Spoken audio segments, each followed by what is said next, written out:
우리의 인생에는 풀어야 할 숙제들이 많습니다. 학생들의 경우는 학교에서 내어주는 숙제들이 있죠. 사회인들에게는 사회가 던져주는 숙제들이 있습니다.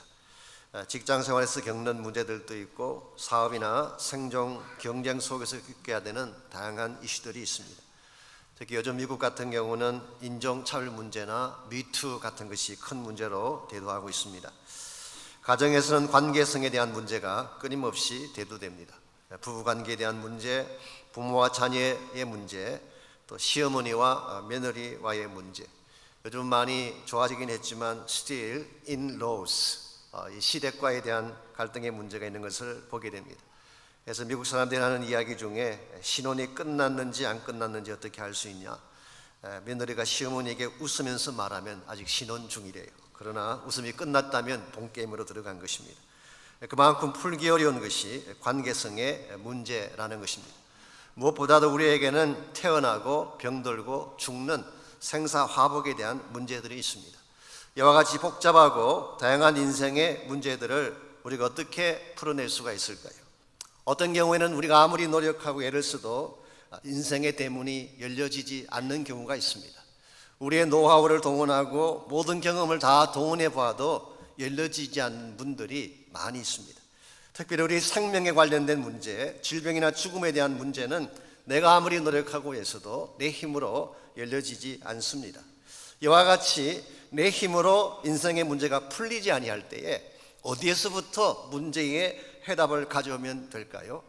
우리 바깥이긴 하지만 위로부터 특별한 능력을 받는 것입니다.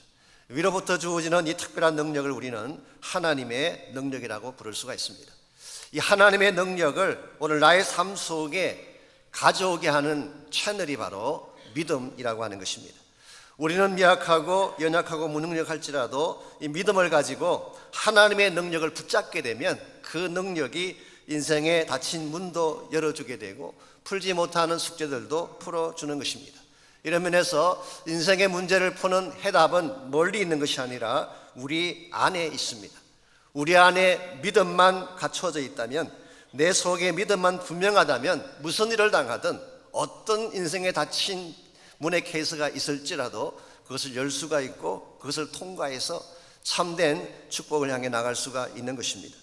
이와 같은 사실을 잘 이해하지 못했던 유대인들, 그들은 하나님께서 그들에게 주신 믿음의 열쇠를 포기하고 자기들의 능력으로 모든 문제를 풀려고 했기 때문에 하나님의 의에 도달하지도 못했고 결과적으로는 구원의 자리에 이르지 못했던 유대인에 대한 이야기, 그것이 우리가 방금 읽었던 본문에 기록된 내용입니다. 오늘 1절 말씀 보시면은 먼저 사도 바울은 자신의 안타까운 마음을 이렇게 표현하고 있습니다. 형제들아, 내 마음에 원하는 바와 하나님께 구하는 바는 이스라엘을 위함이니 곧 그들로 구원을 받게 하려 함이라. 지금 사도 바울의 마음속에 하나님께 간절하게 구하는, 하나님께 간절히 기도하기를 소원하는 소원이 하나 있습니다. 그건 뭐냐고 하면 이스라엘 백성이 구원을 받는 것입니다. 지난번 9장을 다룰 때도 잠깐 소개해드렸지만 오늘 10장 1절에서도 다시 한번 사도 바울의 마음은 안타까운 가운데에 유대인의 구원에 대한 문제를 브링업하고 있습니다. 지금까지 여러 이방 지역을 다니면서 수많은 이방인들에게 복음을 전할 때에 하나님을 알지 못했던 이방 사람들은 구원으로 돌아오는데 하나님을 진작부터 알고 있다고 자처했던 유대인들은 돌아오지 못하고 구원의 위치를 떠나가는 모습을 바울은 바라보면서 마음속에 아파하고 안타까워 있는 것입니다. 왜 유대인들은 이방인보다 먼저 하나님을 소개받았고 이방인들이 아직 알지도 못할 때에 율법이라는 말씀도 받고 그리고 제사라고 하는 제도도 그들은 받았는데 왜 하나님이 준비하신 구원을 그들은 누리지 못했을까요? 우리 3절을 보시게 되면 그 이유가 나와 있습니다. 하나님의 의를 모르고 자기 의를 세우려고 힘썼기 때문이라고 오늘 성경은 기록합니다. 하나님께서 유대인을 구원하기 위한 하나님의 의의 길을 준비하셨어요. 그런데 하나님이 준비하신 그 길은 리젝트하고 자기들의 방식대로 자기들의 길을 따라서 구원을 이루려고 했기 때문에 결과적으로 그들은 구원에 도달하지 못한 것입니다. 조금 더 쉽게 설명드리자면 그들은 율법이라고 하는 것을 지킴으로, 율법의 모든 조항들을 문자 그대로 행함으로 자기들의 성취에 의해서 구원을 얻으려고 생각했기 때문에 결국 그들은 구원에 도달하지 못한 것입니다. 오늘날 많은 대다수의 종교들이 사실은 거의 유사한 어프로치를 하고 있습니다. 일반 종교는 우리 인간이 노력하고 애써서 하나님께로 나가는 것입니다. 그래서 내가 고행도 하고 깊은 산에 들어가서 돌을 닦기도 하고 선행이나 구제를 통해서 나의 죄를 처리하려고 하는 노력, 그래서 인간 편에서 어떻게 하든지 노력하고 애써서 신에게로 나아가려고 하는 어프로치가 일반 대다수의 종교의 케이스라고 말한다면, 성경은 반대를 소개하고 있습니다. 하나님이 먼저 다 준비하신 후에 하나님께서 인간에게 다가오셔서 하나님이 준비하신 구원을 주시기를 원하는 것이 성경이 말하고 있는 복음의 핵심입니다. 다른 말로 표현하면 우리 인간이 스스로 구원할 수가 없고 도달할 수 없는 의를 예수 그리스도를 통하여서, 그분의 십자가를 통하여서 우리의 모든 죄를 다 처리해 주시고 하나님이 require 하시는 의를 다 성취하신 후에 믿기만 하면 누구나 구원받을 수 있도록 하나님이 준비하신 의의 길을 제시해 주신 것, 이것이 성경이 말하고 있는 복음의 핵심입니다. 이와 같이 하나님은 하나님이 준비하신 의의 길, 예수 그리스도를 예비하시고 예수 그리스도의 십자가와 부활이라고 하는 복음을 준비하셔서 수많은 사람들에게 전파하기를 원하셨지만 유대인들은 이것을 거절한 것입니다. 그래서 8절 말씀 보시면은 그러면 무엇을 말하느냐, 말씀이 내게 가까워 내 입에 있으며 내 마음에 있다 했으니 곧 우리가 전파하는 믿음의 말씀이라. 8절에 기록된 믿음의 말씀이라는 이 의미는 우리가 쉬운 단어로 표현하면은 복음의 말씀이다, 그렇게 바꿀 수가 있어요. 예수 그리스도의 복음의 메시지를 바울을 비롯해서 수많은 복음 전거자들의 입술을 통해서 전파해 주었는데, 그 복음의 말씀이 바로 너희들의 입까지 와 있고 너희들의 마음까지 와 있는데, 즉 복음은 멀리 있는 것이 아니라 바로 내 앞에 와 있고 너희의 입 앞까지 와 있는데, 문제는 너희들이 마음의 문을 열지 않고 입술을 열어서 이 복음을 받아들이지 않기 때문에 구원받지 못한다는 사실을 지적하고 있습니다. 이것이 유대인들에게만 해당되는 문제일까요? 오늘 여러분과 저의 삶 가운데도 이런 문제가 존재하는 것을 발견할 수가 있습니다. 하나님이 주신 의의 길은 억셉트하지 아니하고 나의 뜻을 정하고 내 마음대로 하나님께로 나아가려고 하는 시도, 이것은 좋은 태도처럼 보일지 모르지만 이것은 성경이 말하는 복음과 정반대 방향인 것입니다. 하나님이 다 준비하셨어요. 내가 먼저 하나님을 사랑한 것이 아니라 하나님이 먼저 사랑을 시작하셨어요. 구원에 필요한 모든 것을 하나님께서 다 완성하신 후에 이것을 억셉트하기만 하면 내가 너에게 구원을 주겠고 생명을 주겠다는 것이 하나님의 어프로치입니다. 이와 같이 여러분과 제가 하나님의 준비하심을 신뢰하고 이 복음을 나의 사건으로 받아들이는 순간 여러분은 구원을 누리게 되고 하나님이 준비하신 의의 위치까지 도달하게 되는 것입니다. 이런 면에서 하나님이 이미 준비하신 이 복음을 어떻게 하면 내가 억셉트하고 이것을 통해서 참된 복음의 축복을 누릴 수가 있을까? 오늘 본문에 보시게 되면 유대인의 케이스를 통하여서 복음의 삶을 누리는데 꼭 필요한 우리 세 가지 원칙이 오늘 본문에 나와 있습니다. 첫 번째로 여러분과 제가 복음의 삶을 누리려면 바른 지식이 필요합니다. 바른 지식. 2절 말씀 보겠습니다. 당시 유대인들이 가지고 있던 첫 번째 문제를 바울은 이렇게 소개합니다. 내가 정언하노니 그들이 하나님께 열심히 있으나 올바른 지식을 따른 것이 아니니라 그랬어요. 열심은 가지고 있는데 올바른 지식에 근거하지 않았다. 여러분, 신앙생활에서 열심은 필요한 것입니다. 열심으로 하나님을 섬기고 열심으로 일하는 것 참 필요한 것이긴 하죠. 그러나 이 열심은 있는데 이것을 뒷받침할 바른 지식이 결여되어 있다면 이건 굉장히 위험한 것입니다. 소위 말하는 광신이라고 하는 것이 여기서 나오는 것입니다. 오늘 한국교회 문제 중에 하나도 이거예요. 기도원에 가서 밤새 기도하고 외치고 부르짖고 하긴 하는데 이와 같은 질이, 이와 같은 패션이 건강한 말씀의 지식에 근거하지 않았을 경우에 이것은 잘못된 방향으로 나갈 수가 있게 되고 광신으로 흐를 수가 있는 것입니다. 공산당이나 오늘날의 ISIS가 이렇게 사용하는 수법이 바로 이런 것입니다. 군중들의 마음속에 감정의 불을 질러넣는 것입니다. 그러면 흥분한 이 군중들이 왜 뛰어야 되는지도 알지 못한 채 죽창 들고 찌르고 집을 방어하고 사람들을 죽이는 것입니다. 우리에게 패션이 필요합니다. 열정이 필요하긴 합니다. 그러나 열정을 뒷받침해 줄 수 있는 건강한 베이시스가 없으면 이것은 광란의 이유가 되기도 하고 광신의 이유가 되기도 하는 것입니다. 이런 면에서 우리가 하나님을 바로 믿으려면, 복음을 바로 믿으려면 진리에 대한 건강한 지식이 필요합니다. 여기서 말하는 지식은 우리가 흔히 말하는 인포메이션을 의미하는 것은 아닙니다. 헬라말로 지식을 이야기할 때에 보통 사용하는 헬라말이 그노시스라는 단어입니다. 이 그노시스는 헬라인들이 추구하는 철학적인 지식이나 knowledge, 지적인 인포메이션을 의미할 때 그노시스라는 단어를 많이 쓰죠. 근데 오늘 본문에서 말하는 이 지식은 그노시스가 아니라 에피그노시스예요. 앞에 에피라고 하는 단어가 첨가되어 있습니다. 이것이 의미하는 것은 총체적 차원의 지식을 말하는 것입니다. 그래서 하나님에 관한 총체적인 지식, 존 머레이는 이것을 신적 인식이라고 번역을 했어요. Divine Awareness. 이 하나님이 어떤 분이신가, 하나님이 어떤 계획을 가지고 계시는가, 하나님의 심정 속에 담겨져 있는 사랑과 플랜은 무엇인가, 이 하나님에 대한 총체적인 인식을 오늘 바울은 지식이라고 말씀을 했어요. 여러분, 솔직히 말씀을 드려서 바울 당시 때 유대인들이 성경을 더 많이 알았을까요? 여러분과 제가 성경을 더 많이 알까요?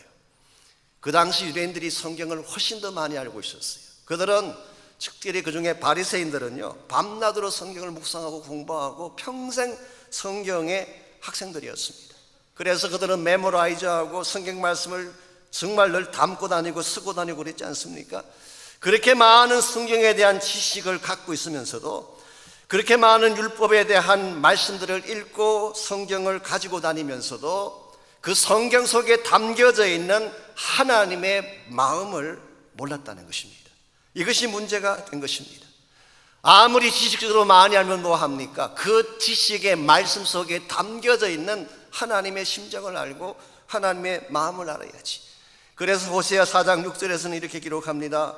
내 백성이 지식이 없으므로 망하는도다. 호세아 당시 때에 이스라엘 백성들이 성경 지식이 없었다는 뜻일까요? 아닙니다. 성경 지식은 있었는데 하나님의 마음을 알지 못했다. 호세아 6장 3절은 기록하기를 힘써 여호와를 알자. 하나님에 대해서 알긴 아는데 정확하게 알고 있지 못했기 때문에 하나님의 마음속에 담겨져 있는 사랑이 무엇인지, 하나님의 거룩한 계획이 무엇인지, 앞으로 하나님께서 이스라엘 백성 통해서 이루기를 원하시는 비전이 무엇인지 이것을 힘써 알자고 권면을 한 것입니다. 사랑하는 형제자매 여러분, 우리가 하나님 믿는 과정에서 열심 내는 것 자체가 잘못은 아닙니다. 다만 이 열심이 무엇을 인한 열심인가를 확인해야 됩니다. 내가 열심히 봉사하고 섬기는 것이 나 자신 때문에 시작된 것이라면 오래가지 못해요. 나를 과시하기 위함이고 누군가에게 보이기 위한 열심이라면 이것은 건강하지도 못하고 열매도 아름다울 수가 없습니다. 그러나 정말 하나님을 사랑하기 때문에 그분이 나에게 베푸신 은혜에 대한 감격 때문에 시작된 열심이라면 이건 위대한 열매를 맺고 하나님이 기뻐하는 사역을 이룰 수가 있는 것입니다. 이런 면에서 여러분과 제가 정말 복음의 능력 안에 살기를 원한다면 하나님에 대한 바른 지식을 가져야 됩니다. 두 번째로 바른 순복이 필요합니다. 여러분은 누군가에게 순복하며 살도록 되어 있어요. 여러분 삶의 주인이 누구냐에 따라서 여러분이 순복해야 될 대상이 달라지는 것입니다. 3절 말씀 보시게 되면 의에 도달하는 두 가지 어프로치가 3절에 기록되어 있습니다. 3절 말씀, 하나님의 의를 모르고 자기 의를 세우려고 힘써 하나님의 의에 복종하지 아니했다고 했어요. 여기 보게 되면 두 가지 종류의 righteousness가 나옵니다. 첫 번째는 자기 의, 영어로 표현하면 self-righteousness. 두 번째는 하나님의 의, 여기서는 God-given righteousness입니다. 즉 하나님께서 준비하신 의의 길을 말하는 것입니다. 먼저 자기의를 설명해 드리자면, 자기의라고 하는 것은 자신의 노력으로 의에 도달해 보려고 하는 시도를 자기의라고 부릅니다. 대개의 경우는 자기 자신이 의의 기준이 될 때가 많습니다. 내가 항상 옳아요. 내가 모든 의의 기준이 되는 케이스. 그러므로 나와 다른 사람은 다 틀린 것입니다. 그래서 이 self-righteousness가 강한 사람일수록 쉽게 남을 중재합니다. 자기는 항상 옳기 때문에 주변 사람들이 다 잘못된 것이죠. 본인이 불행한 것은 세상 때문이에요. 본인이 어려움 가운데 처한 것은 가정이 잘못돼서 그런 거예요. 본인이 영적으로 잘 체험받지 못하는 것은 교회 때문이에요. 항상 문제의 출발점이 자기 기준이기 때문에 본인에게 맞지 않으면 다 틀린 것입니다. 이와 같이 자기가 중심이 되어서 자기 스스로 의를 만들어 가려고 하는 사람들일수록 쉽게 남을 정죄하게 되고 인간관계가 원활하지 못하게 되고 결과적으로 상처를 주기도 하고 상처를 받기도 하는 것입니다. 그러나 참된 성숙은 다른 사람을 변화시키는 것이 아니라 나를 변화시키는 것입니다. 참으로 가정의 변화가 일어나려면 남편을 바꾸는 게 아니라 내가 변해야 돼요. 나를 바꾸면 남편도 변화되는 것입니다. 내가 변화되어지면 공동체가 바뀌는 것입니다. 내가 하나님 안에서 바른 사람이 되면 세상도 바르게 변해가는 것. 이런 면에서 신앙생활은 내가 기준이 아니라 하나님이 기준이 되셔서 하나님의 기준에 나를 바꿔가는 것입니다. 이 사도 바울 당시 때 유대인들의 문제가 이것이었습니다.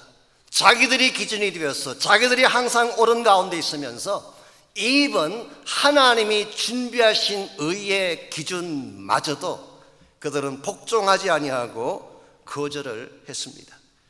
여기서 말하는 하나님의 의는 아까 소개해드린 것처럼 하나님이 준비하신 의의 길을 말합니다. 그래서 New Living Translation은 refusing to God's way, 하나님의 길을 그들이 거절했다, 그렇게 번역을 했어요. 자, 그렇다면 여기서 유대인들이 거절한 하나님의 의의 길은 뭘까요? 그 내용은 구체적으로 무엇일까요? 4절을 보시면 그 내용을 알 수가 있습니다. 그리스도는 모든 믿는 자에게 의를 이루기 위하여 율법의 마침이 되시느니라. 하나님이 준비하신 의의 길은 예수 그리스도이셨어요. 예수 그리스도를 통하여서 하나님께로 나오게 하는 것, 이것이 하나님이 준비하신 의의 길이었기 때문에 예수님이 오시는 그 순간 율법은 종결된 것입니다. 여기서 율법의 마침이 되었다, 이 표현이 탈로스라는 이 헬라 말이 목적을 성취했다 혹은 종결시켰다, 그렇게 번역할 수 있는 단어입니다. 예수님께서 오심으로 말미암아 율법이 요구하는 모든 요구사항이 성취가 됐어. 그래서 예수님이 돌아가실 때에 It's finished, 다 이루었다, 그렇게 말씀하셨잖아요. 모든 것이 다 성취되었다 말씀하신 이유가 바로 여기 있습니다. 뿐만 아니라 예수님께서 오심으로 말미암아 더 이상 율법이 우리의 구원을 가이드하는 시대가 아니라 그리스도가 우리의 구원을 인도해주는, 이런 측면에서 예수님은 우리 구원의 유일한 해답이요 하나님이 준비하신 의의 길이기도 합니다. 자, 여러분과 제가 이 그리스도에게 순복할 때에 우리 삶의 방향이 바르게 되는 것입니다. 예수님이 내 인생의 주권자가 되셔서 내 삶을 가이드하기 시작할 때에 여러분은 하나님의 기뻐하는 의를 향해 나갈 수가 있게 되고 하나님의 기뻐하는 삶의 열매도 맺게 되는 것입니다. 우리는 매일 아침 일어날 때마다 항상 두 가지 선택 앞에 서게 됩니다. 오늘 나의 길을 따라 살 것이냐, 그리스도의 길을 따라 살 것인가. 우리가 말로는 그리스도의 길을 따라 산다고 말하지만 많은 경우는 내가 중심이 되어서 나의 의를 성취하려고 달려갈 때가 참으로 많습니다. 그러다 보니까 부딪히게 되고 깨어지게 되고 상처받게 됩니다.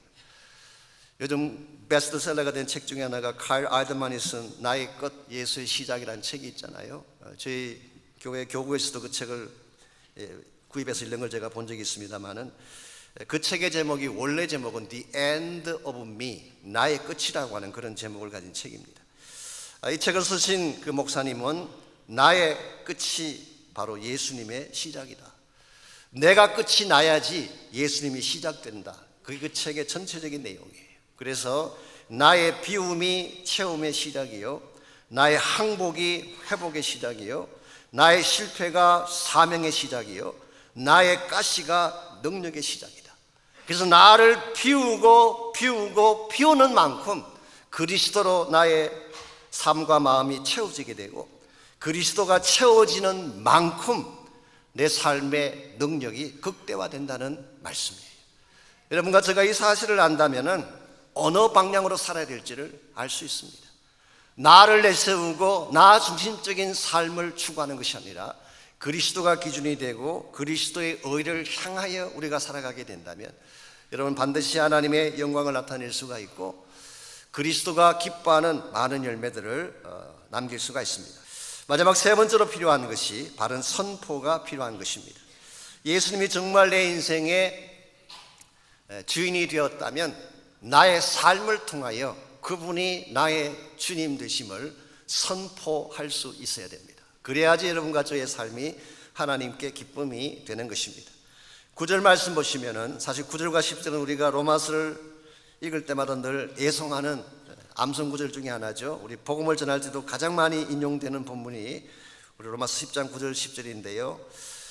내가 만일 내 입으로 예수를 주로 시인하며 또 하나님께서 그를 죽은 자 가운데서 살리신 것을 내 마음에 믿으면 구원을 받으리라. 사람이 마음으로 믿어 의에 이르고 입으로 시인하여 구원에 이르느니라.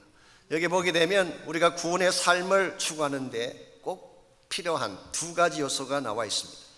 제가 미리 말씀드릴 것은 이 두 가지 요소는 사실 분리할 수 없는 것입니다. 그래서 논리적인 순서 때문에 순서상 이야기하는 것이지 실제로는 분리할 수 없는 거예요. 같이 가는 것입니다. 동전의 양면과 같은 것입니다. 제일 첫 번째 요소가 마음을 열고 믿는 것입니다. 마음에 믿는 것. 즉 하나님이 그를 죽은 자 가운데서 살리신 것을 마음에 믿는 것. 이 죽은 자 가운데서 살리셨다 이 말은 바로 십자가와 부활을 말하는 것입니다. 즉 예수님의 십자가와 부활을 내 마음의 문을 열고 받아들이는 것. 이게 1차적인 단계예요. 마음으로 믿는 것입니다. 두 번째 단계는 이와 같은 내 마음의 믿음을 가졌다면 반드시 입으로 시인을 해야 된다. 즉 내면 속에 주어진 믿음에 대한 외적 선포라고 말할 수가 있습니다. 그래서 내가 정말 예수를 나의 구원자로 믿었다면 내 입술을 통하여서 그분이 나의 주라는 사실을 시인하고 선포할 수 있어야 됩니다. 그런데 여기서 한 가지 주목해야 될 단어가 있습니다. 그냥 예수가 아니라 예수를 주로 시인하는 것입니다. 여기 주라고 하는 단어가 헬라말로 큐리아스라는 단어입니다.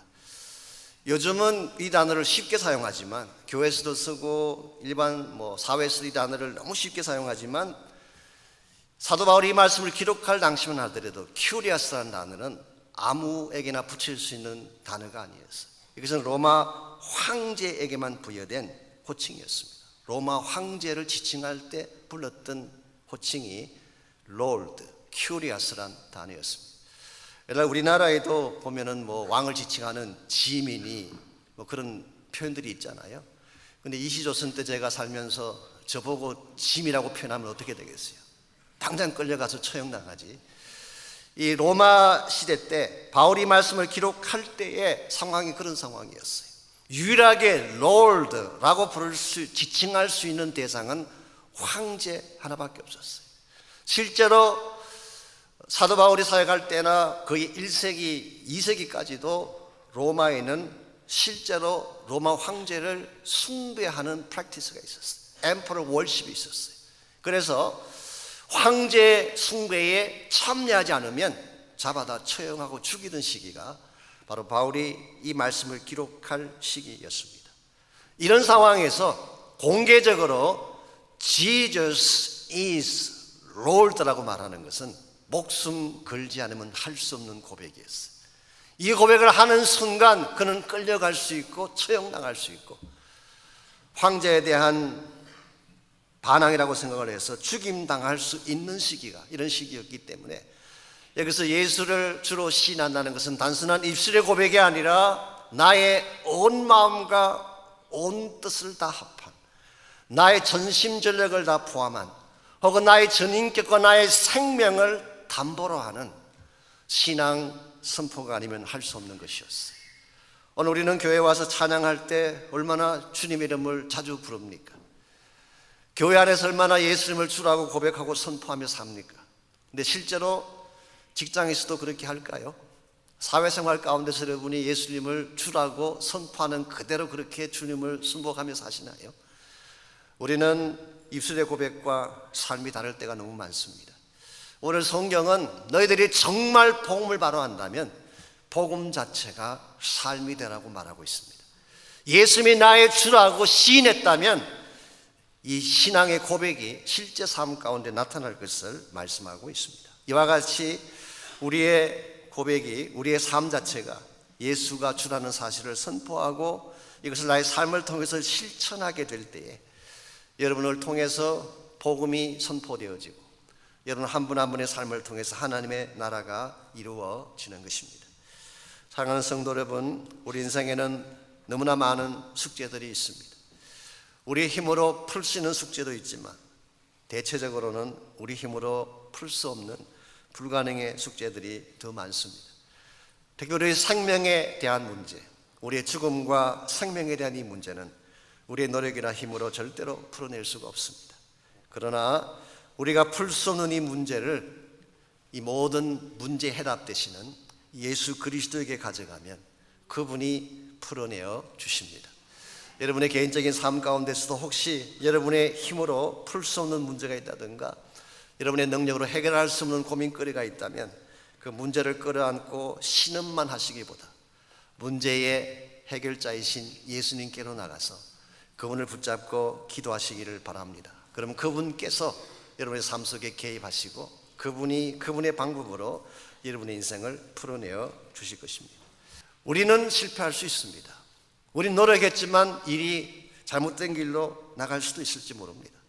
그러나 하나님께 이 모든 것을 가져가면 하나님은 even 우리의 실패마저도 합력하여 선이 되게 하시고 우리가 못다 감당했던 문제까지도 하나님은 친히 개입하시면 더 창대한 열매를 맺게 하셔서 하나님의 영광을 나타내게 하십니다. 이런 면에서 여러분께서 여러분 자신의 힘과 능력으로 인생을 살려고 노력하지 마십시오. 여러분 혼자의 힘으로 여러분의 의지로 여러분의 self-righteousness를 가지고 인생을 주도하려고 하면 여러분은 상할 수밖에 없고 깨어질 수밖에 없고 더 많은 상처를 받고 무너질 수밖에 없습니다. 내 삶의 주권을 예수 그리스도에게 드려서 그분이 다스리게 해보세요. 그분이 내 삶의 주도권을 갖게 하시기 바랍니다. 그래서 그분이 내 삶의 모든 부분에 롤드가 되게 하고 그분이 나를 이끌게 그분의 삶 가운데 나의 모든 것을 맡겨드렸을 때에 여러분이 할 수 있는 능력을 넘어서서 하나님 사이의 기적을 경험하게 되고 놀라운 열매들을 남길 수 있게 됩니다.